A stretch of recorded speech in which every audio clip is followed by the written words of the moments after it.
Okay, in this video we want to talk about what I call the third kind of layer mask, which utilizes the gradient tool to create the black and white areas. And you will see it's used quite often in having images where we have collages of images and they sort of fade one into another. It's a very, very useful and very cool tool. So here is how we do that. First off, again, this time I'm going to concentrate on adding the layer mask to the ducks. So I selected my duck image here. And like the painting layer mask, I'm going to create a blank layer mask next to it. And then I'm going to go to the gradient tool. And when you have a layer mask, remember I've said from the get-go that it's a black and white animal. And this is interesting. Notice that as soon as I make a layer mask, my colors here in my foreground and background are going to go away, and this is going to convert automatically to black and white for my foreground and my background.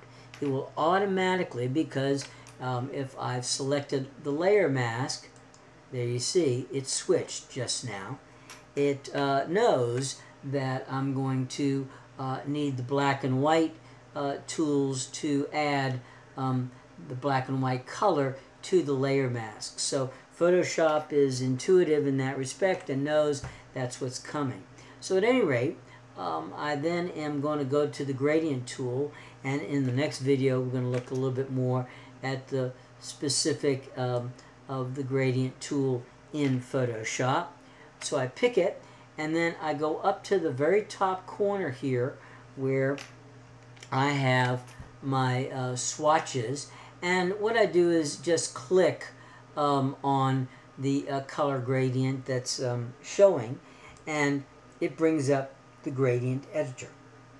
And always automatically the very first gradient in your group here will always automatically be whatever is the current foreground and background colors.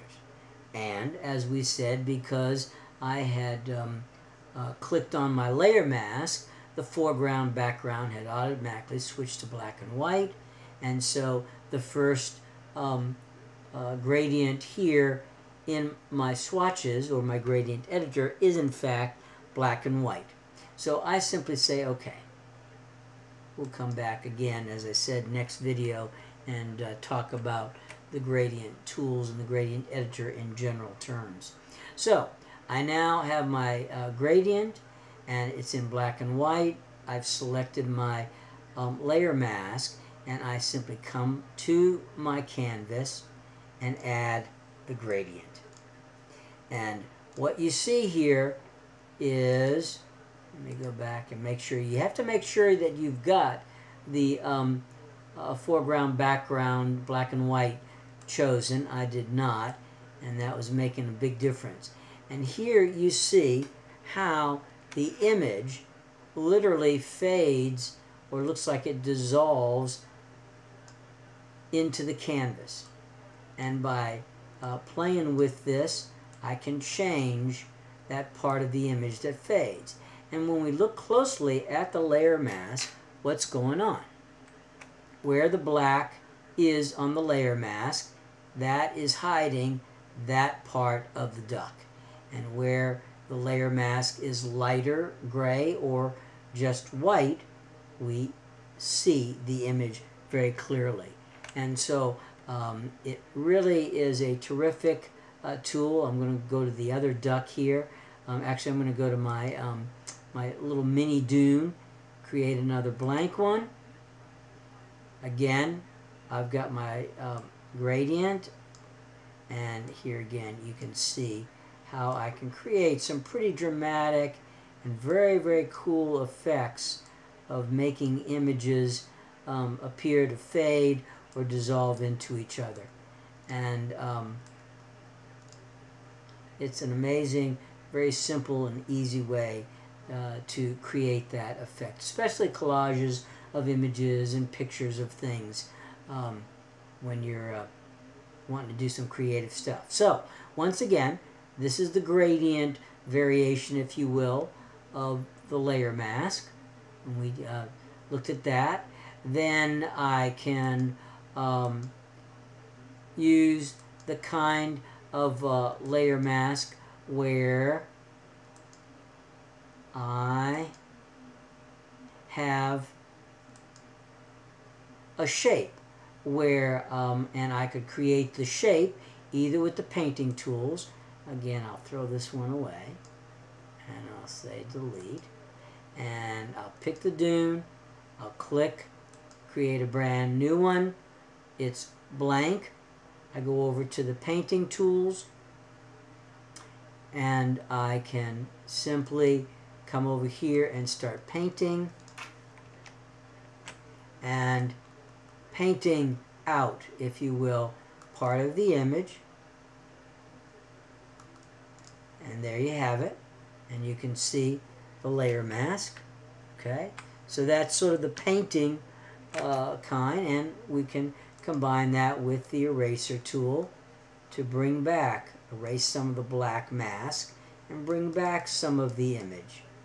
And again, we could have mixed and matched the painting tools and erasing with the gradient, or the third kind, which is the shape. All right, so there you have that. I'll throw it away. And the third kind, the most simple standard, is you make a selection, any kind of selection you want, and then just click the layer mask tool, and it will automatically add the layer mask, make the selected area white, add the black area around it to mask out the image, and there we have it. And again, I could have also added some painting things here. I could erase to bring back some of it. So we can use any of these kinds of tools to affect and change the layer mask. And it's very simple to do, yet it's a very powerful tool and can be used in many different ways.